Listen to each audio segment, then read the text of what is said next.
Good morning बच्चों। हमने आपको बताया था कि जो गूगल मीट पे लाइव क्लास चल रही है उसमें हम लोग करंट इलेक्ट्रिसिटी पढ़ रहे हैं। तो लाइव क्लास में जो गूगल मीट पे चल रही है उसमें करंट इलेक्ट्रिसिटी ही पढ़ा जाए, ठीक है। और जो वीडियो अपलोड होने हैं वीक में 2 डेज, उसमें हम लोग नई यूनिट स्टार्ट करेंगे। और जहाँ यदि कोई प्रॉब्लम है, जो वीडियो अपलोड किया जा रहा है उस चैप्टर में कोई प्रॉब्लम है या गूगल मीट पर जो पढ़ाया जा रहा है उसमें यदि कोई प्रॉब्लम है तो आप गूगल मीट वाले में आपसे संपर्क होगा ही, आप अपने प्रॉब्लम्स डिस्कस कर सकते हैं, ठीक है। तो ये याद रखिएगा कि गूगल मीट क्लास जो हो रही है उसमें करंट इलेक्ट्रिसिटी चलेगा, उसमें करंट इलेक्ट्रिसिटी पढ़ा जाएगा। तो वहाँ जब गूगल मीट पढ़ना तो करंट इलेक्ट्रिसिटी लिखना। एक अलग कॉपी बना लो जो वीडियो वाले क्लास में केवल चलेगा, तो अलग कॉपी बना लेना इसके लिए। और हम नई यूनिट स्टार्ट करते हैं, मैग्नेट एंड मैग्नेटिज्म। तो unit number 3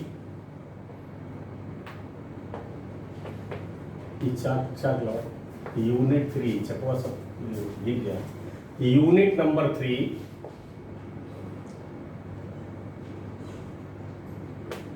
magnet and magnetism. Unit number 3 magnet and magnetism. यह जो यूनिट है मैग्नेट एंड मैग्नेटिज्म, इसका सिलेबस लिख लीजिए। इसमें चैप्टर 1 पढ़ा जाएगा मैग्नेट, चैप्टर 2 पढ़ा जाएगा अर्थ मैग्नेटिज्म, और चैप्टर 3 पढ़ा जाएगा मैग्नेटिज्म। तो मैग्नेट एंड मैग्नेटिज्म जो यूनिट है, इस यूनिट में हम लोग 3 चैप्टर सिलेबस में रखें। Chapter number 1 magnet, chapter number 2 earth magnetism and chapter number 3 magnetism. तो ये इस यूनिट में रहेगा मैग्नेट एंड मैग्नेटिज्म में। बाकी जो भी बचता है उसको इलेक्ट्रोमैग्नेटिक फिजिक्स में रखा जाएगा, वो अलग यूनिट पढ़ी जाएगी। तो अभी जो गूगल मीट आज होगा उसमें करंट इलेक्ट्रिसिटी पढ़ाई जाएगी, और जो वीडियो पढ़ रहा है उसमें आपकी यूनिट है मैग्नेट एंड मैग्नेटिज्म, और उसका ये सिलेबस है जिसमें 3 चैप्टर है। तो जिस कॉपी में लिखना ये यूनिट, उसे पहले पेज पर यहाँ तक लिख लेना।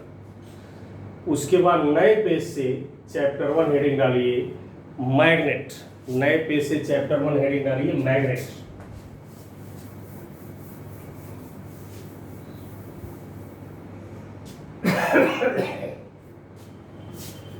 तो chapter 1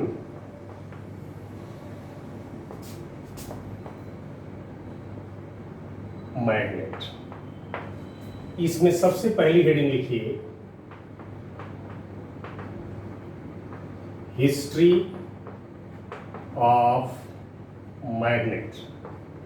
history of magnet, magnet का हिस्ट्री शार्ट में बता दे रहे हैं आपको। बहुत पहले की बात है कि जिस एशिया में हम लोग रहते हैं उस एशिया के ईस्ट में एक जगह है जिसका नाम है मैग्नेशिया। ईस्ट एशिया में एक जगह है मैग्नेशिया।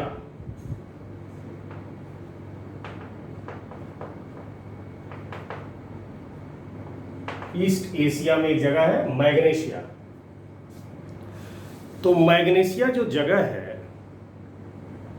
वहां पर मैग्नेशिया में जमीन पर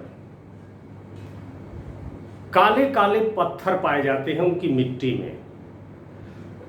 जैसे आप मैग्नेशिया जाओ और वहाँ के खेतों में से थोड़ी मिट्टी उठाइए तो आपको उस मिट्टी में छोटे छोटे काले पत्थर मिल जाएंगे जिनको ब्लैक स्टोन कहा गया।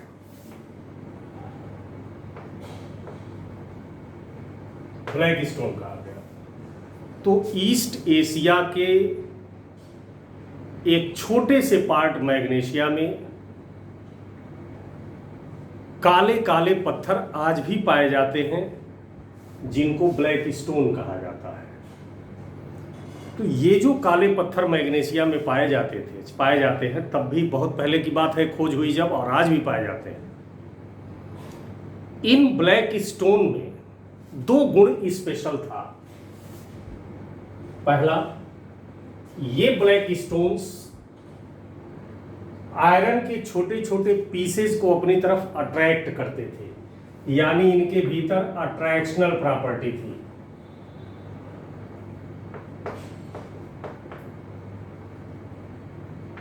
इनके भीतर अट्रैक्शनल प्रॉपर्टी थी। और दूसरा गुण इनमें था कि यदि इन आयरन पीसेस को फ्रीली सस्पेंड कर दिया जाए, यानी सेंटर ऑफ ग्रेविटी से सस्पेंड कर दिया जाए, तो ये घूमकर हमेशा नॉर्थ साउथ डायरेक्शन में हो जाया करते थे। चाहे आप जैसे भी सस्पेंड करेंगे ये घूम के नॉर्थ साउथ हो जाया करते थे, या आज भी हो जाया करते हैं, यानी उनके अंदर डायरेक्शनल प्रॉपर्टी भी थी।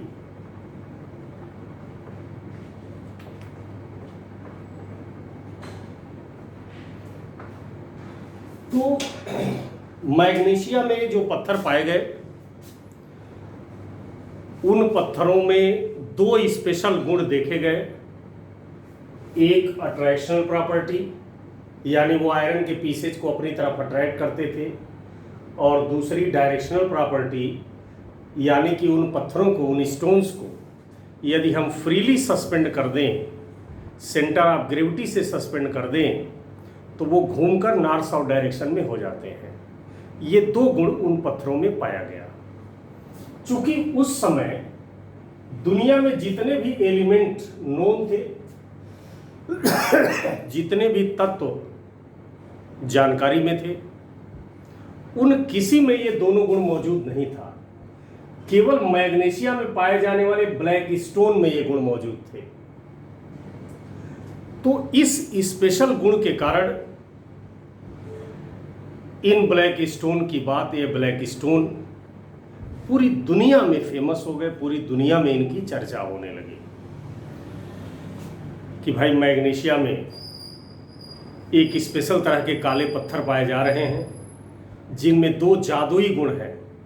वो पत्थर लोहे के पीसेज को अपनी तरफ खींच रहा है और फ्रीली सस्पेंड करने पर घूम के नॉर्थ साउथ डायरेक्शन में अरेंज हो रहा है। ऐसी चर्चा पूरी दुनिया में फैल गई। पूरी दुनिया के वैज्ञानिक, पूरी दुनिया के साइंटिस्ट ये सोचे कि लग रहा है कि ये कोई नया एलिमेंट है जिसकी खोज आज तक नहीं हुई। अब तक जितने नोन एलिमेंट हैं उनमें से ये नहीं है, ये लग रहा है कोई नया एलिमेंट है। अब पूरी दुनिया से साइंटिस्ट मैग्नीशिया जाने लगे और उन ब्लैक स्टोन्स को उठाकर अपने अपने लैब में लाए, जानने के लिए कि ये नया एलिमेंट कौन सा है, इसकी फिजिकल प्रॉपर्टी क्या है, इसकी केमिकल प्रॉपर्टी क्या है, इसका कॉम्बिनेशन क्या है, बना कैसे है। तमाम बातों को जानने के लिए मैग्नीशिया में पाए जाने वाले ब्लैक स्टोन्स को साइंटिस्ट अपने अपने लैब में लाए। जब मैग्नीशिया में पाए जाने वाला ये ब्लैक स्टोन लैब में आया और लैब में जब क्रिस्टल एनालिसिस की गई, सिर्फ इसलिए कि ये है क्या, ये बना किससे है, क्या वो ये नया एलिमेंट है या नहीं है, तो जब इसकी क्रिस्टल एनालिसिस की गई तो ये पता चला कि मैग्नीशिया में पाए जाने वाला ये ब्लैक स्टोन कोई नया एलिमेंट नहीं है, बल्कि आयरन का ऑक्साइड है, Fe2O3 आयरन का ऑक्साइड है। अब जब ये पता चला कि मैग्नीशिया में पाए जाने वाला ब्लैक स्टोन आयरन ऑक्साइड है, कोई नया एलिमेंट नहीं है, तो एक बड़ा सवाल खड़ा हुआ और ताजुब भी हुआ। बड़ा सवाल ये खड़ा हुआ कि मैग्नीशिया में पाए जाने वाले आयरन ऑक्साइड ये दो प्रॉपर्टी शो कर रहे हैं, दो गुण शो कर रहे हैं। लेकिन बाकी कंट्रीज में ये जो आयरन ऑक्साइड हैं उनके अंदर आखिर ऐसा गुण क्यों नहीं है? क्योंकि ये भेद खुल गया कि ये मैग्नीशियम पाए जाने वाला ब्लैक स्टोन कोई नया एलिमेंट नहीं है, जबकि लोगों को भ्रम यही था कि हो सकता है कोई नया एलिमेंट हो, क्योंकि इस तरह का गुण तो कोई शो नहीं करता, यही बस शो कर रहे हैं, तो निश्चित रूप से कोई नया एलिमेंट होगा। लेकिन क्रिस्टल एनालिसिस के बाद पाया गया कि ये कोई नया एलिमेंट नहीं है, बल्कि ये आयरन के ऑक्साइड है। तो समस्या ये बढ़ गई कि जब मैग्नीशियम में पाए जाने वाला ब्लैक स्टोन कोई नया एलिमेंट नहीं है, आयरन का ऑक्साइड ही है, तो फिर हमारे यहां जो आयरन ऑक्साइड है उनमें ये दोनों गुण क्यों नहीं है? भाई जब ये आयरन ऑक्साइड ही है और इस तरह का गुण शो करते हैं, तो आखिर हमारे यहां जो आयरन ऑक्साइड है पहले से भरपूर मात्रा में, उनमें दोनों गुण क्यों नहीं है? ये एक बड़ा सवाल खड़ा हुआ। अब इस गुत्थी को सुलझाने के लिए कुछ लोगों का ये मत था कि मैग्नीशियम में पाए जाने वाला पत्थर जब आयरन ऑक्साइड ही है और उनमें ये दो गुण स्पेशल हैं और हमारे यहां पाए जाने वाले आयरन ऑक्साइड में ऐसे दो गुण नहीं है, तो देखा जाए कि हो सकता है कि मैग्नीशियम में जो ब्लैक स्टोन पाए गए उनका मॉलिक्यूलर अरेंजमेंट और हमारे यहां जो आयरन ऑक्साइड है उनका मॉलिक्यूलर अरेंजमेंट, उनके मॉलिक्यूल्स का ओरिएंटेशन सेम है या डिफरेंट है देखा जाए। तो जब इस बात को देखा गया तो ये पता लगा कि मैग्नीशियम में जो आयरन ऑक्साइड है उनके मॉलिक्यूल्स एक स्पेशल ऑर्डर में अरेंज है, जबकि अपने यहां जो आयरन ऑक्साइड पाए गए उनके मॉलिक्यूल रेंडमली अरेंज हैं, उनमें अरेंजमेंट स्पेशल ऑर्डर में नहीं है। तो फिर ये दिमाग में आया कि हो सकता है कि मैग्नीशियम में जो आयरन ऑक्साइड पाए गए उनमें अट्रैक्शनल और डायरेक्शनल जैसी दो प्रॉपर्टी हो सकता है मॉलिक्यूलर अरेंजमेंट की ही वजह से हो।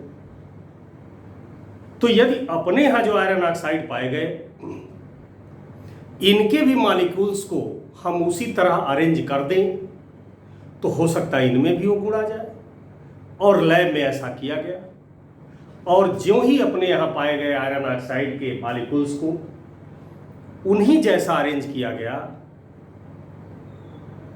तो ये देखा गया कि इनमें भी अट्रैक्शनल और डायरेक्शनल प्रॉपर्टी आ गई। यानी मैग्नीशियम में पाए जाने वाले काले पत्थर के अंदर जो जादुई गुण माना जाता था उसका भेद खुल गया कि ये जादुई गुण स्पेशल तरीके से मॉलिक्यूलर अरेंजमेंट की वजह से है, और ज्यों ही अपने यहाँ पाए जाने वाले मैग्नीशियम आयरन ऑक्साइड के मॉलिक्यूल्स को उसी तरह से अरेंज किया गया, रीअरेंज किया गया, तो इनमें भी वो गुण पाया जाने लगा।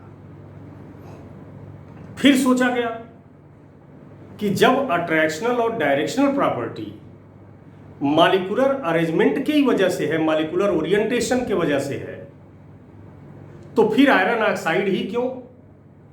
यदि हम किसी अन्य एलिमेंट के मॉलिक्यूल्स का अरेंजमेंट उसी तरह करें तो उन्हें भी प्रॉपर्टी आनी चाहिए। और देखा गया कि बहुत सारे ऐसे एलिमेंट अपने यहाँ भी मौजूद हैं जिनके मॉलिक्यूल्स का अरेंजमेंट एक स्पेशल ऑर्डर में कर दिया जाए तो उनमें भी अट्रैक्शनल और डायरेक्शनल प्रॉपर्टी पाई जाती है। और अपने यहाँ निकिल, आयरन, क्रोमियम, कोबाल्ट और बहुत सारे एलिमेंट के मॉलिक्यूलर अरेंजमेंट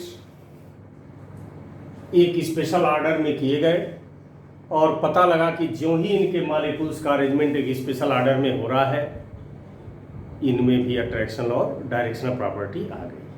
अब सारा रहस्य से पर्दा उठ गया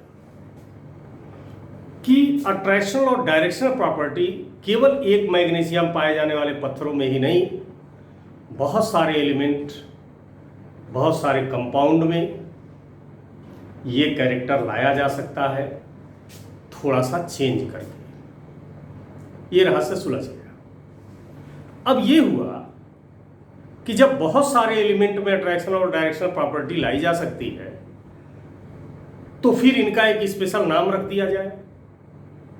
क्योंकि आप जानते हो, इस दुनिया में कोई भी व्यक्ति, कोई भी मटेरियल जब एक स्पेशल गुण शो करने लगता है तो उसका एक अपना विशिष्ट नाम होता है, स्पेशल नाम होता है।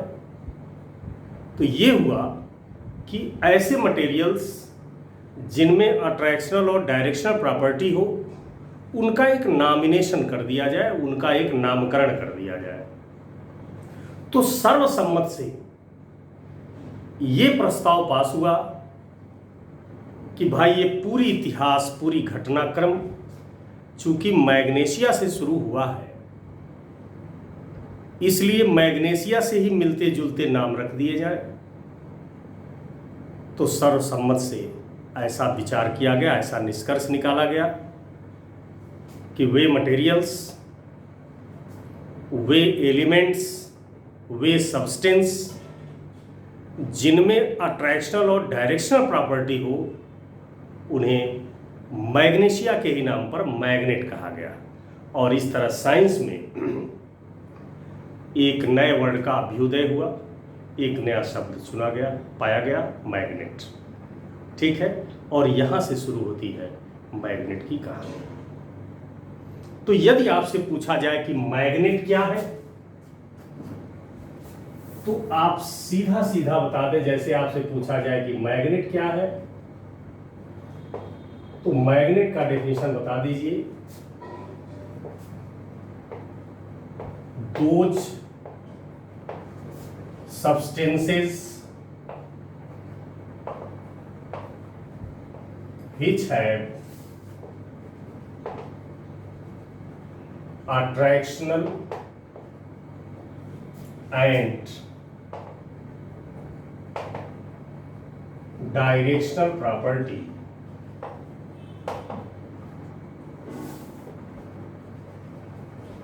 called magnet। वे सब्सटेंसेस जिनमें अट्रैक्शनल और डायरेक्शनल प्रॉपर्टी पाई जाती है, उन्हें हम मैग्नेट कहेंगे। हालांकि बाद में मैग्नेट का एक और भी डेफिनेशन निकाला गया कि वे सब्सटेंस जिनके अराउंड परमानेंट मैग्नेटिक फील्ड हो, दो substances which have permanent magnetic field around them called magnet. जिनके अराउंड परमानेंट मैग्नेटिक फील्ड हो, उनको मैग्नेट कहते हैं। और ये इनिशियल डेफिनेशन था। अब देखिए, जब मैग्नेट शब्द का आविष्कार हो गया, पता चल गया कि दुनिया में जितने भी मटेरियल्स, एलिमेंट, सब्सटेंस ऐसे हो जिनमें अट्रैक्शनल और डायरेक्शनल प्रॉपर्टी हो, उनको मैग्नेट कहेंगे। तो उसके बाद हुआ मैग्नेट का classification.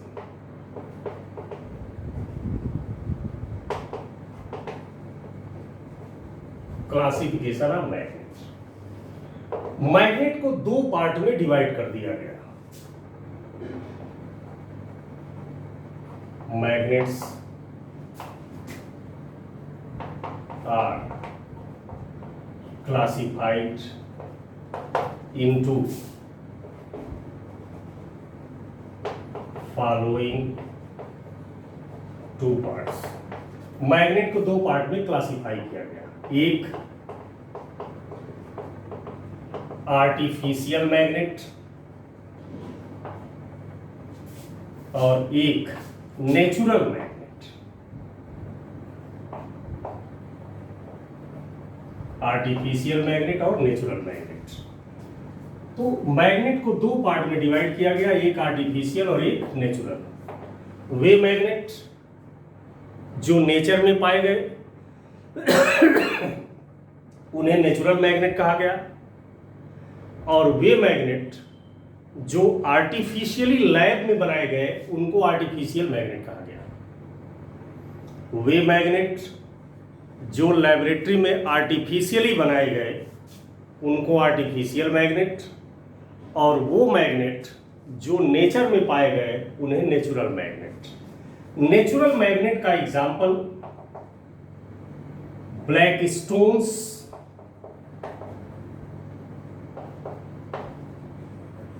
Found in magnesia. Magnesia में जो ब्लैक स्टोन पाए गए उनको नेचुरल मैग्नेट कहा गया, और जो लैब में आर्टिफिशियली बनाए गए उनको आर्टिफिशियल मैग्नेट कहा गया। जैसे आज जो आर्टिफिशियल मैग्नेट हम लोग यूज कर रहे हैं उसमें नाम आ जाता है bar magnet, U shaped magnet, magnetic needle, electromagnet, बहुत सारे तरह के मैग्नेट आज हम लोग यूज कर रहे हैं। तो आर्टिफिशियल मैग्नेट का डेफिनेशन हो गया, नेचुरल मैग्नेट का डेफिनेशन हो गया, आर्टिफिशियल मैग्नेट का एग्जांपल हो गया, नेचुरल मैग्नेट का एग्जांपल हो गया। अब यहां एक छोटी सी चीज और,